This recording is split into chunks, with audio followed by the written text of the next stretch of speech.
Hello everybody! This is Casino Co. here to review the 1997 Kenner Thrasher T Rex. This figure, originally made in 1997 by Kenner, originally came with capture gear and a snazzy looking box, which I do not own. It was created for the release of the Lost World Jurassic Park and was the cheaper of the two T-Rexes of the line, which with the main T-Rex of the line being the Bull T-Rex, which I also do not own. The 1997 Lost World line was known for its love and dedication to detail and accuracy. Sure, the Mattel lines nowadays are very focused on that as well, but not to the same love and degree as Kenner is, as you will see very shortly. Kenner really pulled out the big shots for this one, making sure the paint job and sculpt were above and beyond, knowing that this would be the best-selling figure of the line, because, you know, the T-Rex always sells. Starting off with the head sculpt, you can see the resemblance to the T-Rex in the Lost World Jurassic Park, closely resembling it perfectly. Even having the dual lap thing that the original Jurassic Park T-Rex had. Well, let me just get this on the stand very quick. There we go. Even inside the mouth, they sculpted every little, every little crevice and bump perfectly, even fully sculpting the tongue. Moving down the figure, we see every flap and skin fold perfectly sculpted across the neck, even on the other side being generally the same. Now, of course, you can see a little paint wear, especially on the teeth up here. This was not originally designed in the figure. It is obviously part of the fact that this thing is more than 30 years old and has been thoroughly played with by me. I've had many great memories with this figure. Anyways, moving on, we see the arms shaded over with some greenish color, along with the normal green plastic that it usually is. And then the claws painted a beautiful black. If we move down the figure even more, we see the green rib cage lovingly aligned on the chestiole region. We can even feel in the rib cage and feel the control box that is used to control the thrashing mechanism, which I'll show you later. Moving down the body once more, we can see where the legs meet across the seam line. Now, the legs are not what they used to be, especially this one being a little more wobbly than this one over here, but not to worry, we move down the leg, we see the beautiful tiger striping and the JP29 logo. If it's not Jurassic, then it's extinct, said the old advertisements from the 1993 Jurassic Park toy lines. We make our way down to the feet, and we see the toe claws painted beautifully black, with the skin folds, or whatever these things are called, painted black as well. Now we make our way down to the bottoms of the feet. We see the bottoms of the feet beautifully sculpted, each individual bump, which is a whole new level of detail that not even the new toys are able to replicate. Moving down the figure again, we can see the seam line where they sewed the figure together. And moving down even further, we can see the continuation of the black tiger striped coloring and the white underbelly of the figure, which goes up and across the entire figure. So as you can see, it is a very gorgeous figure. The Thrasher T Rex is primarily a greenish color. This would match with the rest of the line and the theming of the movie being green and lime green for some reason being the main color choices for the theming of the film. Of course, with the usual red Jurassic Park coloring as well. This figure is really good, don't get me wrong, I've been praising it for the last couple of minutes. However, it does have some fatal flaws as well. For example, the front of the body is a little too heavy, making it fall over when you try to get it to stand. Now, if you try really hard, you can get to stand like I did in the photos you saw earlier in this review. However, saying how much I'm moving this thing around, I'm using a stand from an SH Monster Arts figure to help this T-Rex stand up. Also, the legs are a little bit loose. This has happened over time due to the figure aging. I'm sure it would have standed perfectly back in 1997. If you owned this thing back in 1997, feel free to say I'm wrong. But that's just a few critiques I have about this figure. Now let's talk about some of the action features this thing has. If you grab it by the end of the tail and move it from side to side, you can see that it can move in a sort of thrashing motion. Now, if we lift up the top of the head and lift up the tongue, we see the tongue lifts up once you lift up the head. If you push down on the tongue, it will, it bit me, help, I can't get it out. Now, like most action figures, this figure has articulation, surprisingly. Most of the original toys from the 1993 Jurassic Park line didn't have much articulation. However, this one, the Lost World T-Rex, does have some articulation. We can see that the arms can probably move in a full 360, but like I said, this was made in 1997 and I don't want to risk popping an arm off. This arm over here can have the same articulation. This is the tight leg I was talking about earlier. Reason it's tight is I have a rubber band around the leg. However, before shooting this, I jacked up one of the legs when articulating it because of the rubber band inside of it. So I'm going to remove it shortly after I review this figure. Then, on the other side, we have the leg that I jacked up, which is very unnecessarily and scaringly loose. Now, let's do a size comparison between the Thrasher T Rex and some of the other dinosaurs from other Jurassic Park lines. Here it is, next to the Parasaurolophus from the same toy line. As you can see, it is much larger than the Parasaurolophus, obviously. It's a T-Rex. Our next comparison is to Dennis Nedry right here from the Hammond collection. I can't remember how tall the original human figures were from the 1997 Jurassic Park toy line, or how large the reviews I've seen said they were, but I sure do know that they were a lot taller than the Hammond collection figures.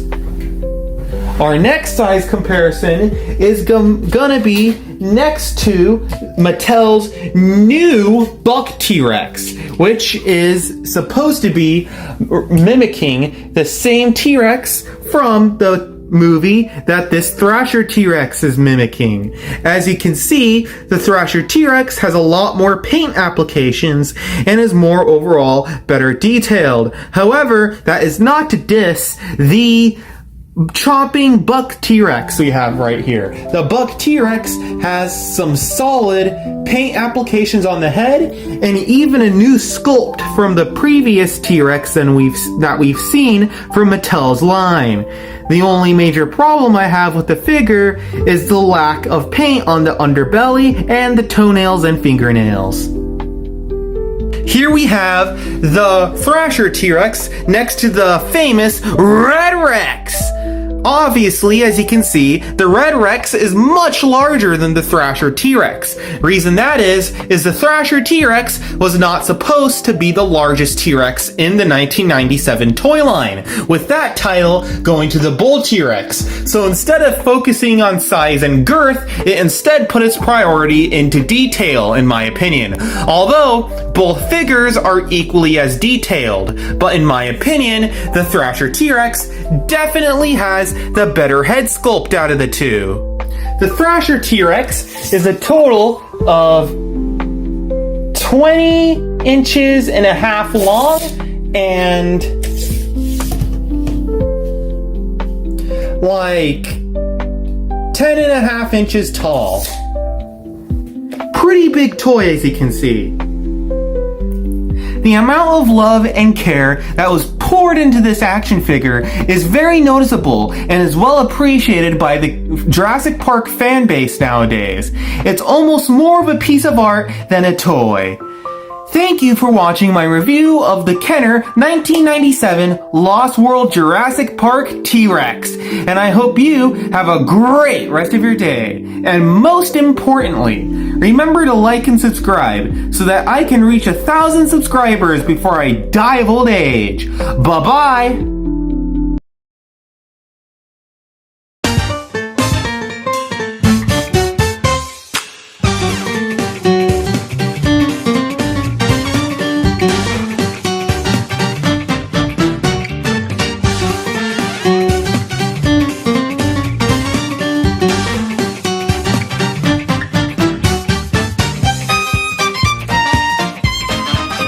Hello everybody, this is Casino Co. here to review the 1998 Jurassic Park Chaos Effect Amargaspinus. As you can see, the design is quite chaotic, hence the name. It was originally created as a part of a small toy line Kenner did in 1998 for a TV show that would feature hybrid dinosaurs. That's right, even before Jurassic Park 3 and Jurassic World. Sadly, the shows were never released. They would go on to create many wacky hybrids and juiced up dinosaurs in the line, as you can see me pop up on screen now. However, not all of them were released, most notably being the Ultimasaurus for unknown reasons. Only 2 prototypes were ever released, and they are obviously extremely rare. The creature you see in front of you now is supposed to be a hybrid between a Spinosaurus and an Amargasaurus. But I don't know about you, but I'm not buying it. I mean, I see the Amargasaurus in it, but Spinosaurus? Isn't the Spinosaurus supposed to have a giant spine? Maybe when they heard Spinosaurus, they just thought it meant that it had spines, as you can see. But anyone would know that that's not the case. Even if you looked at the most realistic picture of a Spinosaurus at the time, you'd be able to know that that's not the case. Okay, maybe not. They even had a picture of the Spinosaurus on the back of the box! Anyways, now let's take a look at the sculpt. Starting off with the head, we can see that it's sculpted to look kind of like a sauropod's head, but also its head is elongated a little bit to reminisce that of a Spinosaurus. If we move down to the head a little bit, we can see the frills coming out of the back of the neck. These frills are beautifully painted and beautifully sculpted. We move down the neck a little bit, and we see these spines sticking out, which apparently it got from the Spinosaurus. And if we move down a little more, we see skin folds on the thing's chest, along with skin folds on the upper back. However, when we move down by the stomach area, we can see its rib cage. Geez, is this thing starving to death? Get it a cheesy chalupa or something. We move up, we can see each of the spines beautifully sculpted, along with some more frills on the back of the tail. The legs themselves are beautifully sculpted as well, with the feet being beautifully sculpted as well. The front feet have the signature claw that the Spinosaurus is known for, to help it fish out of the water, which is an interesting touch, saying that this thing doesn't have a single Spinosaurus accurate spine at all. Now, let's talk about the paint job.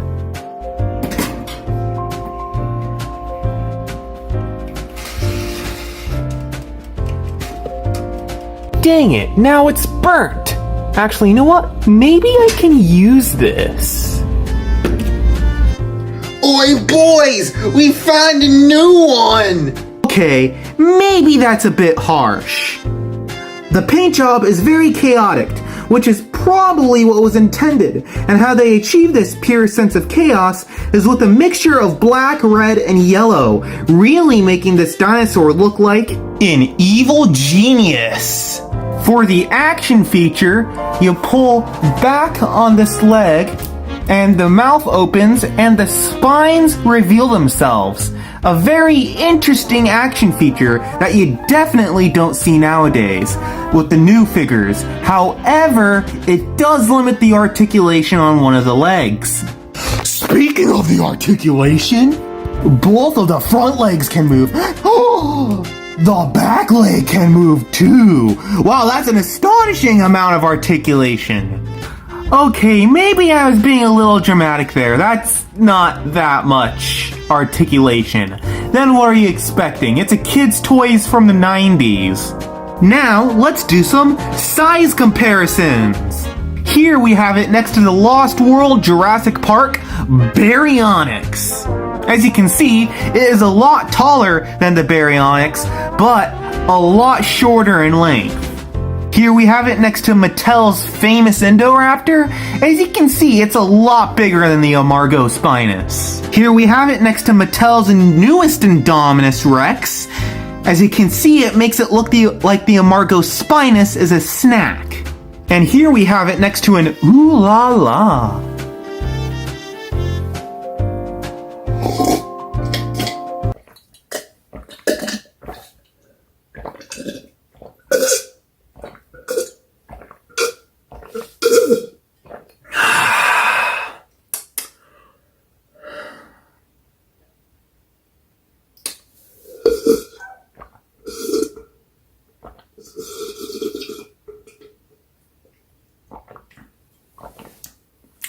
Man, that's some good water.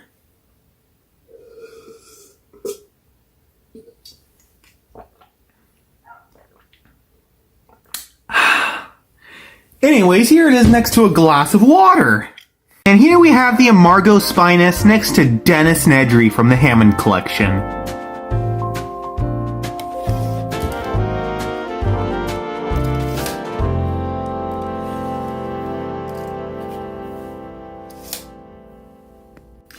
The 1998 Chaos Effect toy line was really ambitious and is still remembered in high regard by many Jurassic Park fans to this day.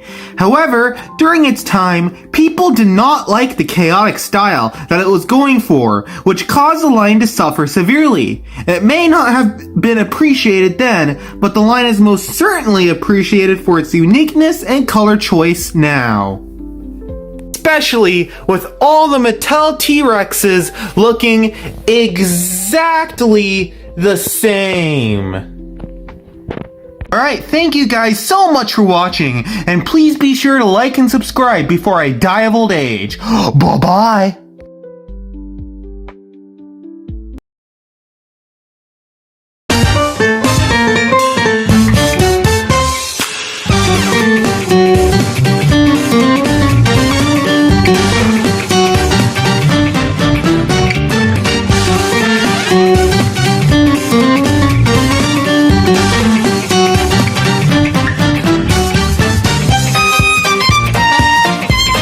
Hello everybody! Welcome back to the Casino Co YouTube channel. Today we're going to be reviewing The Lost World Jurassic Park Series 2 Baryonyx.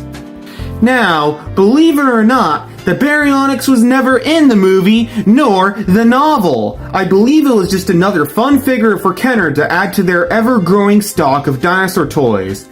The one you see in front of you today, I think, was a Walmart exclusive, with the original figure being a mixture of yellows and oranges. The Baryonyx was part of a Small Wave 2 done by Kenner for the Lost World Jurassic Park line, which included some of these figures. Now, let us begin with the sculpt.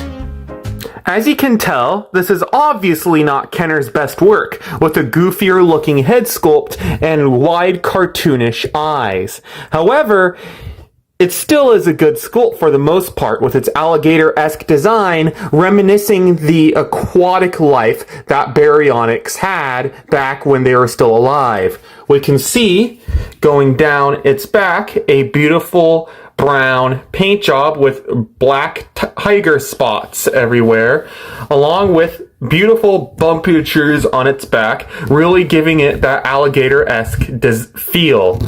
Going down the arms, we see that it has the signature little claw on its hands that Baryonyx would use to go fishing. And as we move down the figure even more, we see the signature Jurassic Park logo. If it's not Jurassic, then it's extinct. And if we move down the figure even more, we see the paint job continuing, which is something the newer Mattel figures don't do. And as well with the bumpyature ending right here, which is probably a good spot for it to end. Moving down the legs, we see each rivet and skin fold beautifully sculpted. And as we move down to the feet, we see all these dewlaps and the toe claws, all beautifully and organizingly sculpted along with the dewlap toe right here on the side of its foot. Moving to the head sculpt, we see that it has a little bump on its nose for whatever reason, and the eyes that they designed were a little too large for the figure in my opinion, making it look a bit cartoonish. Opening the figure's mouth, we see that they did, in fact, sculpt the roof of the mouth, which surprises me. I did not expect them to do that for such a small figure. And they sculpted in the tongue even, as long as sculpting each and every single one of the teeth on the figure. That's going to have to do it for this thing's sculpt. This thing doesn't just look like an alligator through sculpt, but also through paint job, with its beautiful green paint job making it look like something from the Amazon rainforest. I quite prefer this design over the regular design that was released in all stores, but I don't know, that's just my opinion. What do you guys think? Anyways, as we can see, from what I clarified earlier when talking about the sculpt, the brown starts at the very head and goes all the way down the back. Also, all of its toe claws and finger claws are painted surprisingly, which is something Mattel should be taking notes on, as well as the roof of the mouth being painted and the tongue being painted. The only problem I have with the paint job is the eyes are a little too large, especially with the white really contrasting with the green paint job that the rest of the figure goes for, the dark coloring. Now, let's check out the action feature for this thing. If you move the leg up or down, it will result in a thrashing mechanism from the Baryonyx. Also, if you open its mouth, it will close immediately after letting go, making a sort of snapping mechanism. Personally, I do not like this action feature for the head. I personally think it would have been better if they just gave it jaw articulation, making it so that the jaw would stay open when you open the jaw, rather than closing immediately, giving it more posability. Or, better yet, the jaw snapping mechanism would be tied into the action feature, so whenever you thrash the head back and forth, its jaw would also open when you move the leg, making for a much cooler action feature in my opinion. Now, let us do some size comparisons. Here he is next to Dennis Nedry. Here's the Lost World Baryonyx next to the original Jurassic Park Baryonyx, which personally, I think the Jurassic Park Baryonyx is a better figure overall. Here is the Lost World Baryonyx next to Hasbro's hybrid blue Spinosaurus, or whatever this thing wants to call itself. Here is the Lost World Baryonyx next to the Mattel's Hammond Collection Baryonyx. As you can tell, the Hammond Collection Baryonyx is much larger than the Lost World Baryonyx. And lastly, here it is next to Mattel's Legacy Collection Spinosaurus. As you can tell, the Spinosaurus towers over the thing, making the Baryonyx look like a snack compared to its size. Now, if we get a good measurement of the figure, we can see that it is approximately 9 inches long and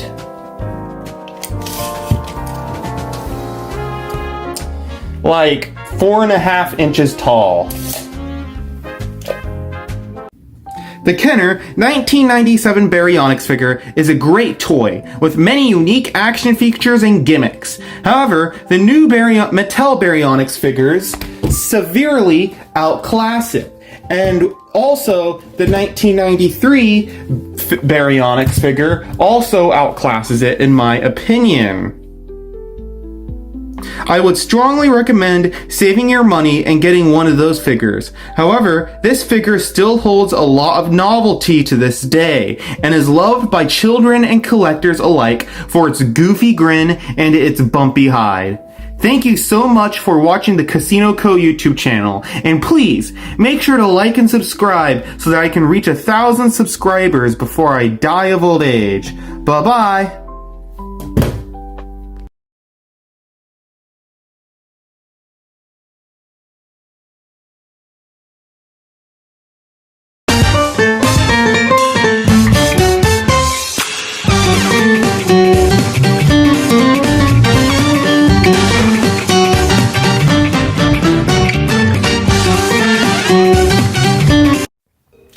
Hello everyone! Welcome back to the Casino Co YouTube channel. Today we are going to be reviewing Kenner's 1997 Parasaurolophus action figure.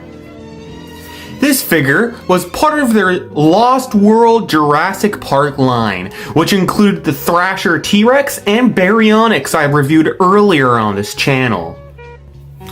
I no longer own the box for this action figure, neither does the sound work anymore, which is quite unfortunate. However, the roars for this figure, from what I heard from other reviews, sounded like a Godzilla-esque roar or just your typical growl, from what I've heard. Now let's get a closer look at this thing's sculpt and paint job. So as you can see on the top of the head here, the paint is very much worn on the mouthfeel region, and there's some red on top of the head for some reason. The skin folds and the crest are all painted and sculpted very nicely, except for the red. I don't know why the red's there. Maybe it's to give it some extra look or something. I don't know. I think it used to be painted white all the way to the top of the neck. I'm not sure though. This is an old toy.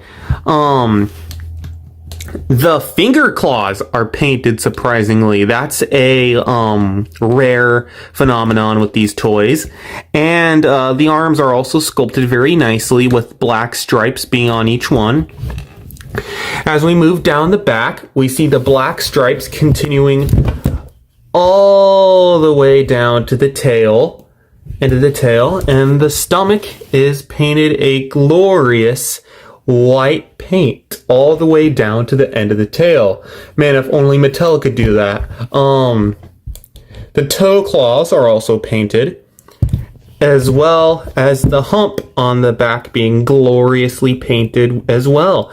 So as you can see, this is a very good Parasaurolophus figure, sculpted very nicely. It reminds me of like a deer or a gazelle or something. Now let's take a look at the broken action feature. As you can see on the back of the figure, there's a little button, and when you click it, the legs move. If you repeatedly click it, it will create a type of running motion. I can imagine this is useful for recreating a lot of the scenes from the Lost World Jurassic Park movie, especially that one scene where they're all running away from the dino wranglers at the beginning of the movie. Now, let's do some size comparisons. Here it is next to the Baryonyx from the same line. Fun fact, the Baryonyx used to actually hunt Parasaurolophus or Hadrosaurs back during the Cretaceous period, and you can fact check me if I'm wrong on that. I just heard it from a book. Here it is next to the Jurassic World Fallen Kingdom Triceratops. Here it is next to the Thrash and Throw T Rex from the 2018 Fallen Kingdom line. And here it is next to the new Parasaurolophus, the Mattel's Hammond Collection Parasaurolophus, which looks quite striking compared to the 1997 Kenner Parasaurolophus, One key difference you can notice about them, though, that the Kenner one does right over the Hammond Collection one, is the finger claws on the Kenner one are painted, but on the Hammond Collection one, the one that's supposed to be premium quality, the finger claws are not painted. So yeah, this is a marvelous figure. I gotta say, I have no complaints with it. It gets the job done. It's a solid Parasaurolophus figure with a solid action feature. It's a shame that the voice box is broken on mine, but hey, oh, whatever. If there was one thing I were to fix, it would be the color choice for the claws that they painted. Now, it's already miraculous enough that they did paint the claws, because Mattel can't seem to figure that out for some reason.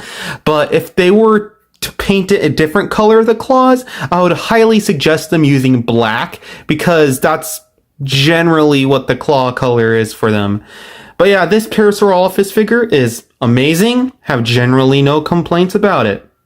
Make sure to like and subscribe so that I can reach 1,000 subscribers before I die of old age. And you all have a great rest of your day.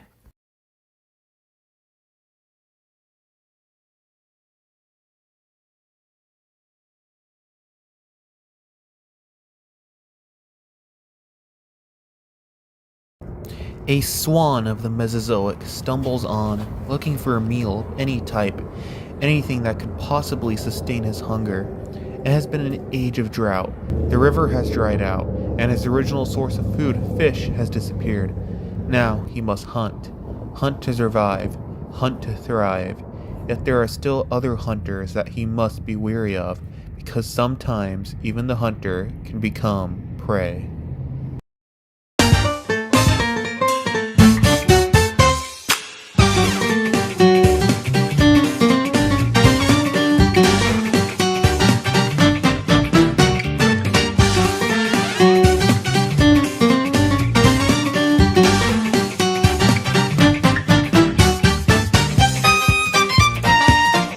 Hello everyone, welcome back to Casino Co. Today we are going to be reviewing Kenner's 1993 Baryonyx figure. Each sag is wonderfully sculpted, and the head sculpt is one of the most unique I've seen on any dinosaur toy. Both nostrils are sculpted in there, the inside of the mouth is sculpted, but the tongue protrudes a little too much for my liking. The arms and legs are all sculpted very well. The overall posture of the figure is reminiscent of a swan, which is fitting because the Baryonyx were basically swans in the Mesozoic era. If I had to describe this figure using a taste, I'd say it tastes like chow mein, a very unique flavor but still recognizable. The top of the head is painted a bright red, reminiscent of a red-headed woodpecker, and its eyes are painted a dark black, reminding me that this thing is a soulless hunk of plastic. The teeth are all painted. The only problem is that they overlap towards the inside of the mouth a little bit. The majority of the figure is a solid green, giving it a lizard-like coloring. The toe claws and finger claws aren't painted, which is a common gripe I have with the Mattel figures. However, this is the first time I've seen this on a Kenner figure, so I'll let it slide. The back is painted all black, really protecting this animal from being seen at night. The underbelly is painted a lime green, giving it a sour yet natural feel. And of course, on the side of the leg is our ever-present reminder that it's happening, but only at Jurassic Park.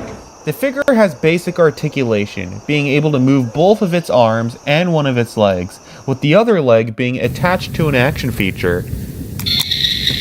When you pull the leg back, it will cause the neck to crane forwards, making the jaw do a type of snapping noise along with a sound effect. Unlike my Parasaurolophus review, the sound still works on this figure, and you can hear every bit of age and use in its mechanical scream. The figure measures about 7 inches in length and 6 inches in height. Here is the picture of the box it came in, which I do not own. It gives off a warm and adventurous vibe with its bright red colors and jungle-infested backgrounds that were iconic with this toy line. The Kenner 1993 Baryonyx figure is a staple of the Jurassic Park Series 2 line. With its unique sculpt and creative color scheme, it's no wonder this figure still remains a classic among Jurassic Park collectors to this day. Now please, make sure to like and subscribe so that I can reach 1,000 subscribers before I die of old age. Bye-bye!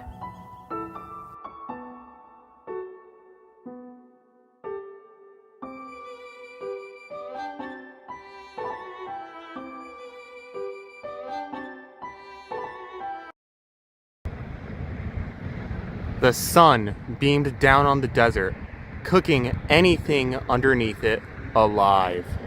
The river had recently dried out, leaving the dinosaurs with no water.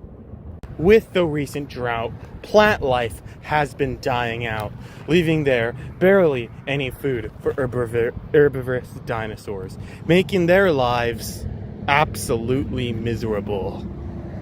Parasaurolophus is lucky enough to find a shrub lying on the ground. But as it bends down to take a bite out of it, it suddenly hears something.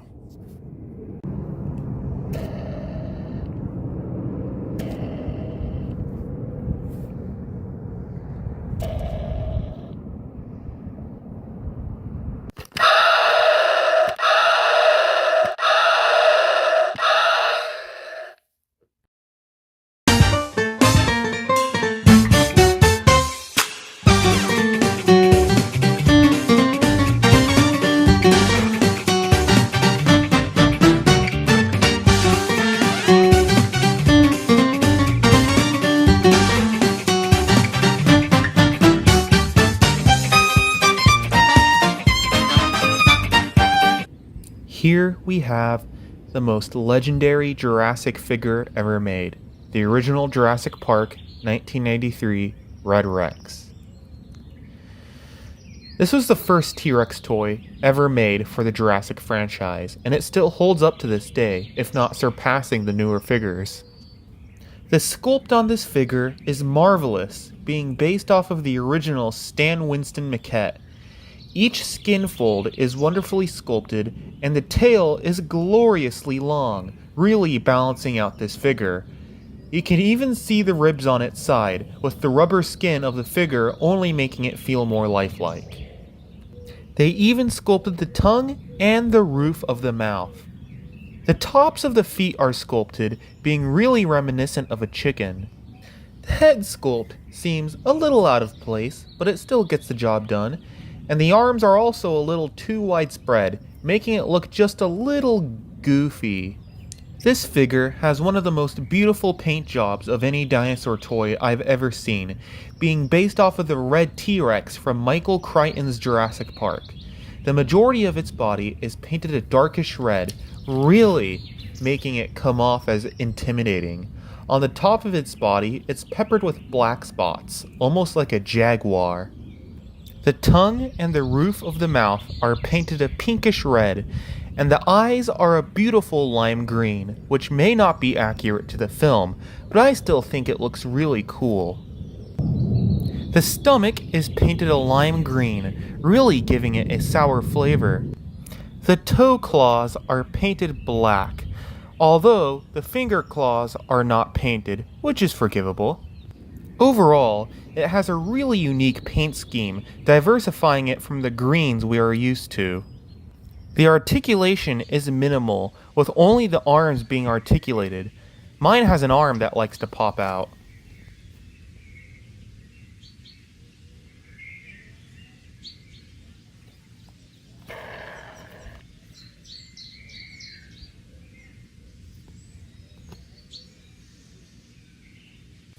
Now, my Red Rex is a little broken. When you would squeeze the chest originally, it would open its mouth. However, it no longer does that. The voice box is still working though, which is astonishing for how old the voice box is. Most Red Rexes are in barbaric condition, so the fact that mine works so well is amazing. When I squeeze the chest, it roars. When you hit the figure against the ground, it creates an audible stomp.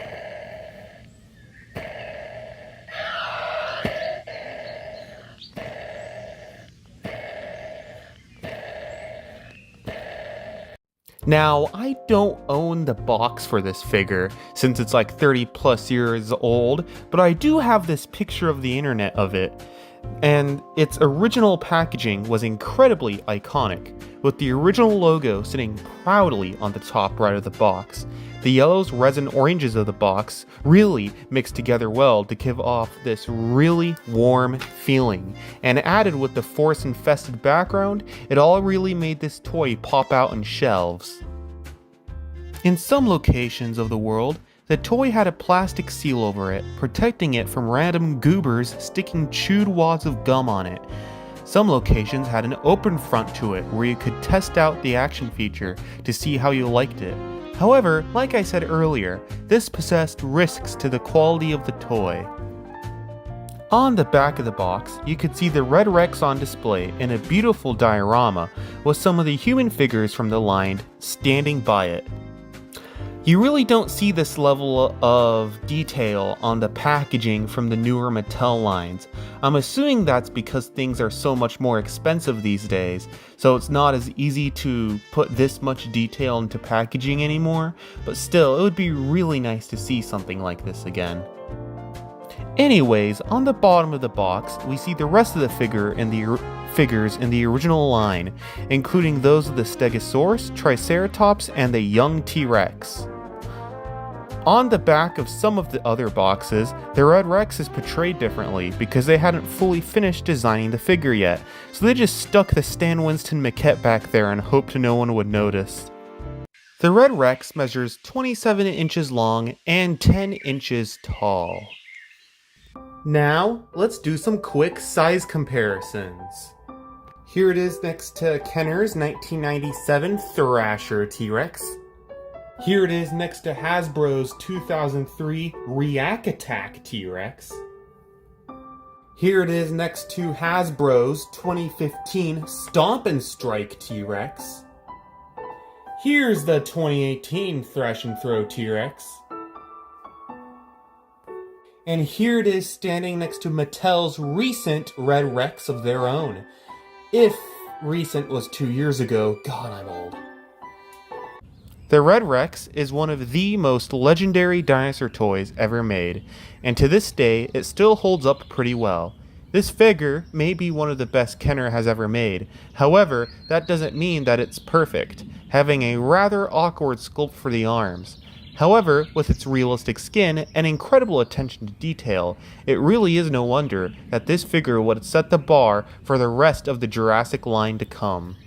Thank you for your time, and please, make sure to like and subscribe so that I can reach 1,000 subscribers before I die of old age.